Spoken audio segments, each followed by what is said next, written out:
So we will be talking about the Acharya Vakya, Acharya Bhajans, their instructions. To just give an idea of what the significance of this Acharya Vakya is, I'll just give you an analogy. See, we have textbooks. Sometimes the textbooks can be really big, right?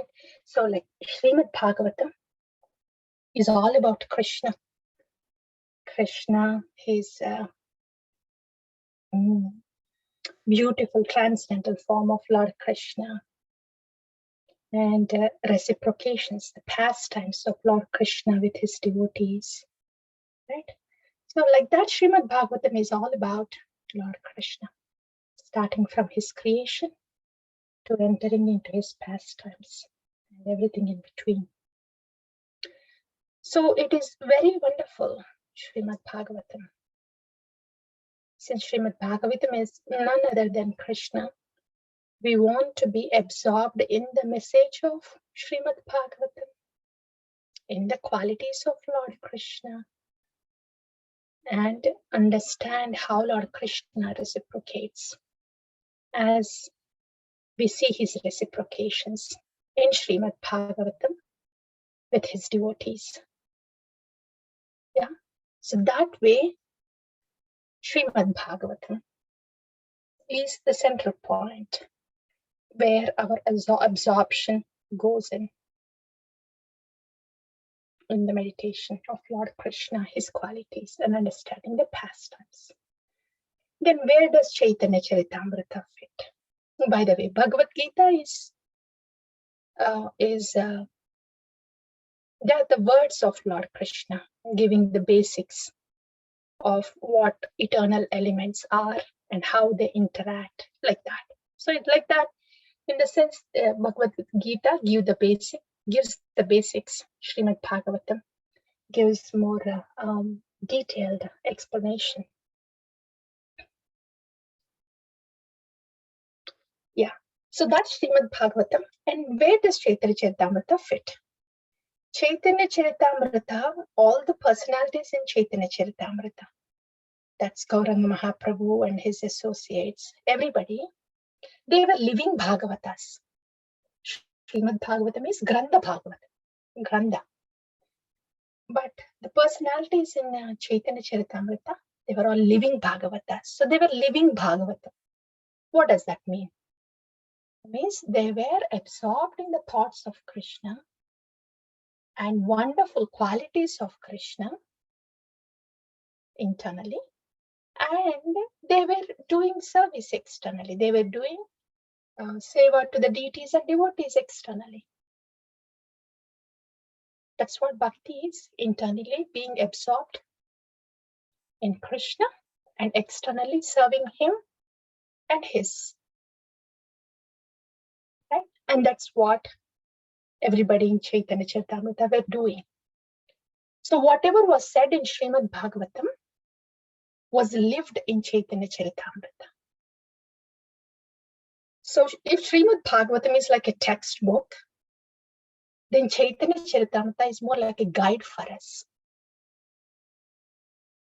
So whatever was said in the textbook is understood easily, right? And fast. We can understand that easily and fast. Like the guide, you just browse through and you get the essence of what was there in the textbook, like that. So for us, Chaitanya Charitamrita is like a guide that helps us to understand the message of Bhagavatam easily, in more easily, and also to the fullest capacity, more densely and more sweetly. Because when the message of Bhagavatam is lived by Krishna himself as Gauranga Prabhu, it acquires more density, more sweetness, and it is just made very easy for us to practice that bhakti. Like that, Chaitanya Charitamrita is like a guide. So that's very wonderful. Textbook made easy is guide. Textbook not only made easy, but made more sweeter is this guide, Chaitanya Charitamrita, wonderful. Then what are these Acharya Vakyas, Acharya Bhajans? They are like question paper leaked before the exam. Textbook is there, guide is there, but if you get a question paper before the exam, these are the questions and these are the answers. The handwriting is very well written, so we can understand. Yeah. So it's like that. The question and answers, the question paper leaked before the exam are the Acharya Vakyas, Acharya Bhajans. If our life is like an exam and our challenges are all our questions, the answers, very precise answers, also elaborated whenever needed, are given by the Acharyas in their instructions in Vakya, in their bhajans. So those are Acharya Bhajans, Acharya Vakya. Question paper leaked before the exam. How relieved we will be, especially when we didn't study for the exam, if the question paper is leaked. And especially when it is leaked by some family members of the teachers, teachers' family members, the daughter or son giving you the question paper indirectly, just helping us. So we don't feel guilty that we are cheating. Just because the teacher is merciful and just want to give at least some pass marks to us, and at the same time give some grace period. So we actually study the subject matter. Yeah, so like that. That way, Acharya Bhajans are like spoon feeding for us. And one more analogy I could think of is, say, Lord Krishna in Bhagavatam has instructed us in Gita and Bhagavatam. And same Lord Krishna has lived it, what he said, leaving the footprints. That is Chaitanya Charitamrita. And here we are, instructions are there by Lord Krishna, footprints are there by Gauranga. Still we are unable to walk. Then these acharyas come in. They say, okay, if you can't walk, just come over. I will carry you.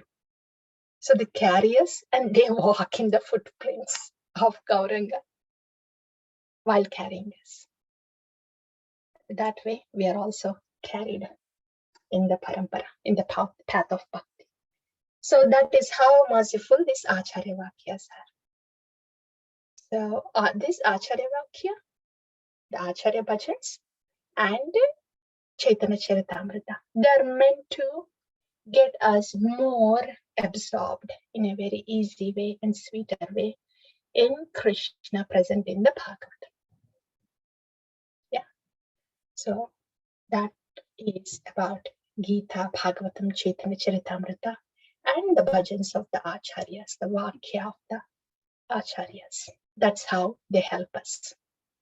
That's the big picture of bhakti, practice of bhakti and the scriptures. So our effort here is to know the teachings of the Acharyas, to hear from them and reflecting on their teachings for personal application,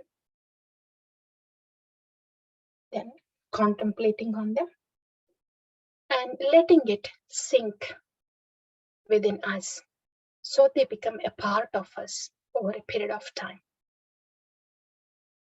And this is what is called as Acharya's mercy.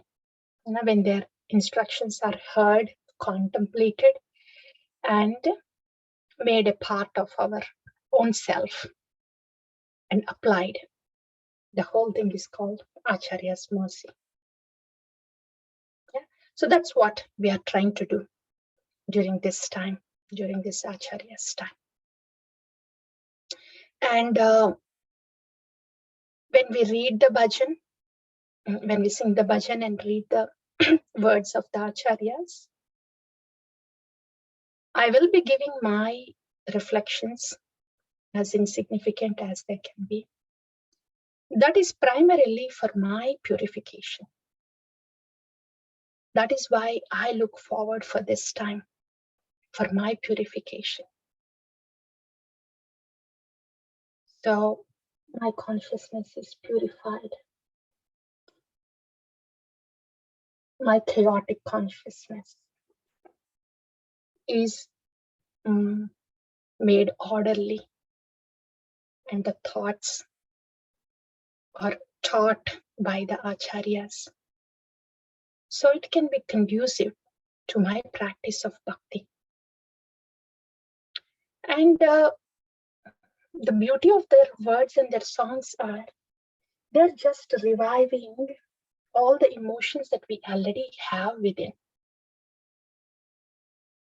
They are just redirected and chaotic and in a confused way within us. All that needs to be done is they should be organized well under the guidance of their teachings. And then the bhakti will flow automatically. That's the beauty of these teachings. Bhakti naturally flows automatically when they teach us how to think. And this is called Mahajana Saena Pantha. This is walking in the footprints of Mahajanas. This is what all our Acharyas did, one after the other, like our Srila Prabhupada, as he revealed in one of his purports in Bhagavad Gita, I think 3rd chapter.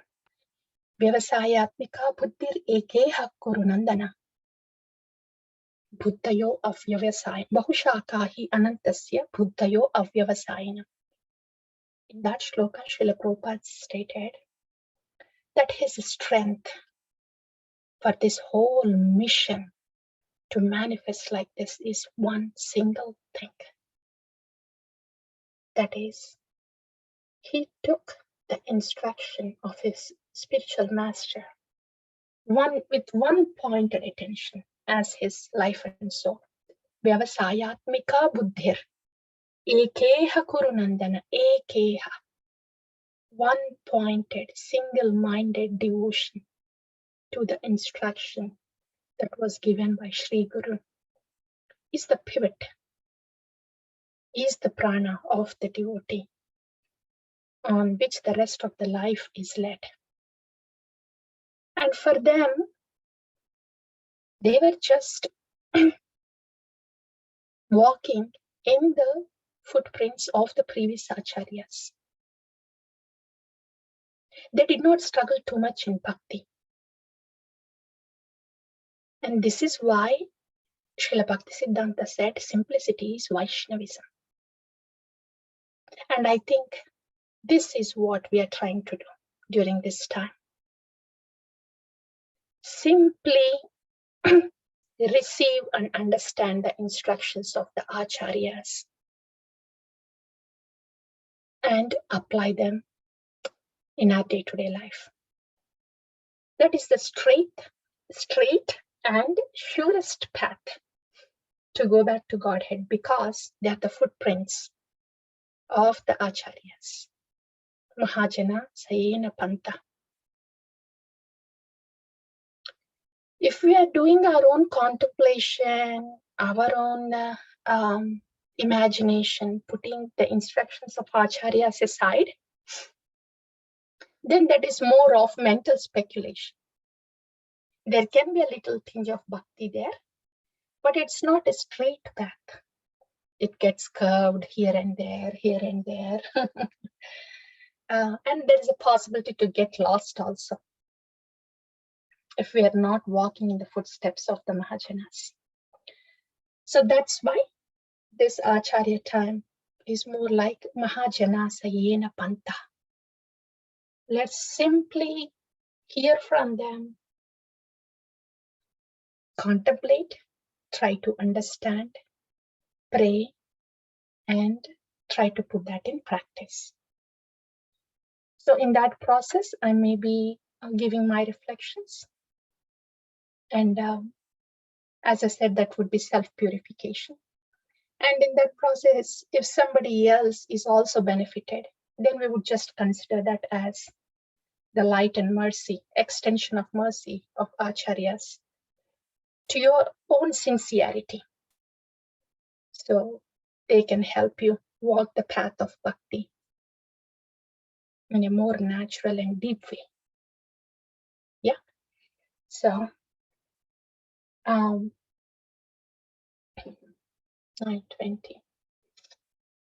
So that's about how we are going to utilize our time. It's 2 days a week, the Acharyas.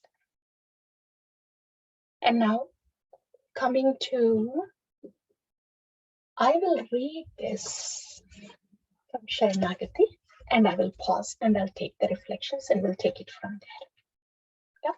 So far we discussed about the place of Bhagavad Gita, Bhagavatam, Chaitanya Charitamrita, and the Vani of the Acharyas. After that, we discussed about how we are going to use this time.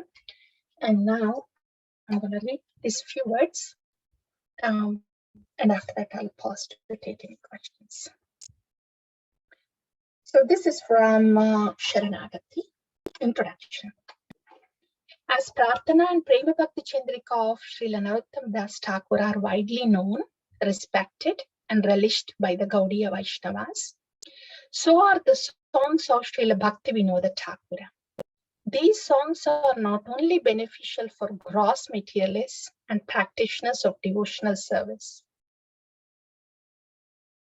These songs are not only beneficial for gross materialists, but also for the practitioners of devotional service. They're also relished by the exalted souls who have attained perfection. Okay. The difference between Srila Bhaktivinoda Thakur and Srila Narottam Das Thakur songs. The songs composed by Srila Bhaktivinoda Thakura are very instructive and practical for people of all ages, of all castes, and of all religions. The songs of Srila Narottam Das Thakur are especially meant for devotees who are cultivating devotional service. But Srila Bhaktivinoda Thakur songs are intended for all classes of people. By means of these songs, he hopes to attract everyone to the path of devotional service. Srila Bhaktivinoda Thakura has written countless songs. These songs are divided into 4 books: Kalyana Kalpataru, Sharanagati, Geetavali, and Geetamala. Srila Bhaktivinoda Thakur's songs are proof of his causeless mercy upon the fallen souls of the entire world. We pray that the faithful readers will relish these songs, attain spiritual realization, and ultimately go back to Godhead. So all that is said in Shastra, all that was practiced in Chaitanya Charitamrita, all that was realized by these great souls is being said to us. All we have to do is listen, contemplate, understand, and try to put it in practice. I will pause it here. If you have anything to say.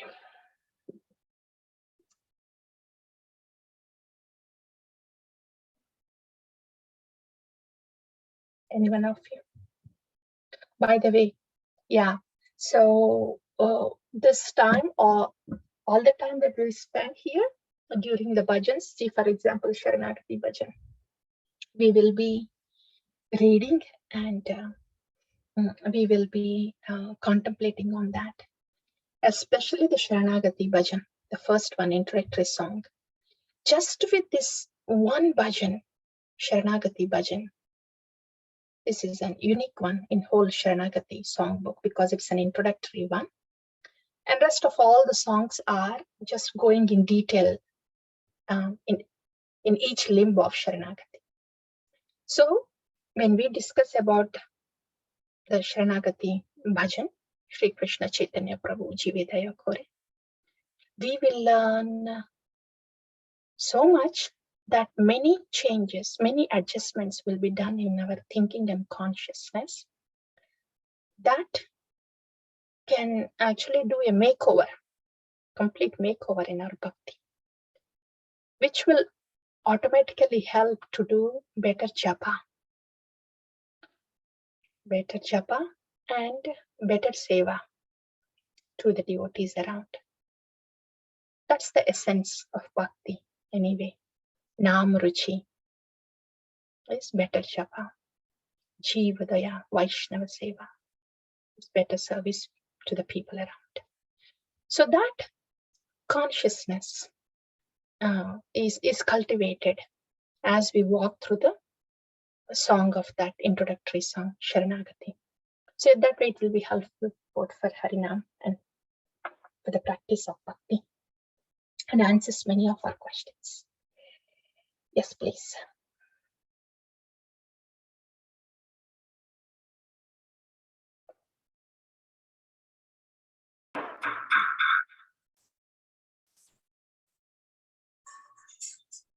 Hare Krishna, Mataji.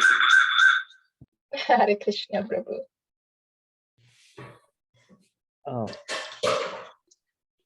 They're having sound effects. Yeah, sorry. Sound effects. Is it okay right now? Yeah, yes. Okay. So firstly, thank you, Mataji, for, going all the way from Bhagavad Gita and, walking us through the different, Srimad Bhagavatam and then Chaitanya Charitamrita, and then, coming to the, like you said about that Acharyas, Bhajans, and, how they're kind of like almost like a leak test. So I think like it helps us get into the mood of actual bhakti or trying to do the bhakti and things like that. I think those things resonated. It prepares us to receive whatever we are going to get in a proper mood with the value added to it. I mean, with the value that is due for it. Mataji, sorry, one very stupid question. When we use the word Acharyas and Mahajanas, same thing. Same thing. Yeah. Whoever has taken Sharanagati of Krishna, whose life was totally dependent on Krishna. So Sharanagata Bhaktas or pure devotees or Acharyas or Mahajanas, all of them, same Prabhu. Okay. Who lived their life simply for Krishna, internally and externally, totally dependent on him. So they're like synonym, those words are synonyms. Yes, Prabhu. Yes. Yeah.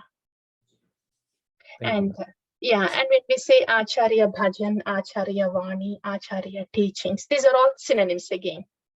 Vani means words. That words can be in instructions, in purport, or it can be in the bhajans, anywhere. Any sound, any words from Acharyas. Same thing. And Mataji, I'm just trying to reiterate what you said, like, Bhakti Vinod Thakur's bhajans are like instructions for a common man or attracting everybody trying to get into the path of bhakti, right? Is that right? For people of all ages, all religions, very broad instructions that are relevant to anybody and everybody. That is Srila Bhaktivinoda Thakur. For Srila Narottama, especially for those who took up the devotional service. Okay. Like that. Yeah. Okay. Thank you, Mataji. Yeah. Yes, bro. Hare Krishna, Mataji. Hare Hare.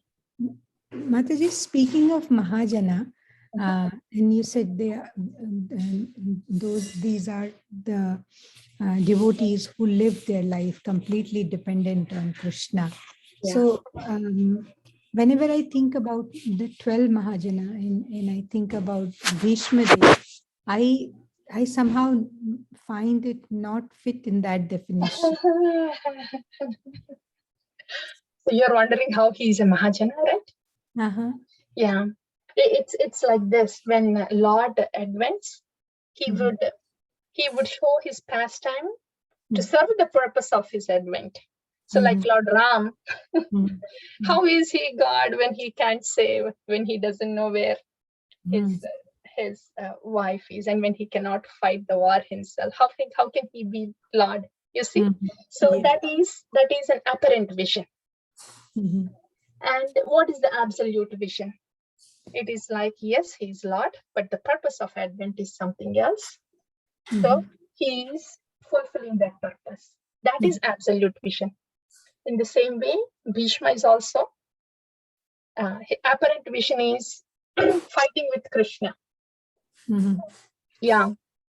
But the absolute vision is, if you see the prayers of Bhishma, one of his prayers just before he leaves the body, when he's on the arrow of bed, he addresses Krishna as Gopi Jana, and he prays that he has a drop of devotion of what gopis have, that spontaneous devotion.